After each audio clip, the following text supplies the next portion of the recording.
Ndabaramukije mwese ndabaha n'ikaze muri ano makuru atekanye ikirekeje ku munsi w'Imana igenekerezo rya 4 Ruhuhuma mwaka wa 2024 kizoba kimeze.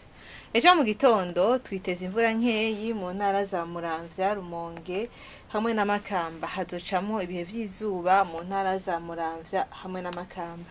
Ikirere kirimo ibicu vyinshi citezwe mu ntara za Bubanza, Kayanza, Karuzi, Muyinga, Kirundo, Ruyigi hamwe na Rutana. Ahasigaye hitezwe ikirere kirimo izuba n'ibicu bike bike. Igipimo c'ubushuhe kiri hasi ndogere Celsius 14 zikazaboneka mu ntara za Gitega hamwe na Ruyigi.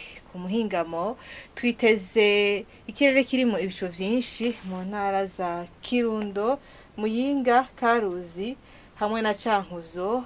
Imakamba hitezwe ikirere kirimo izuba n'ibicu bike bike. Ahasigaye hitezwe imvura nkeyi. Igipimo c'ubushuhe kiri hejuru ndogere Celsius 30 zikazaboneka mu ntara za Cibitoke hamwe na Rumonge.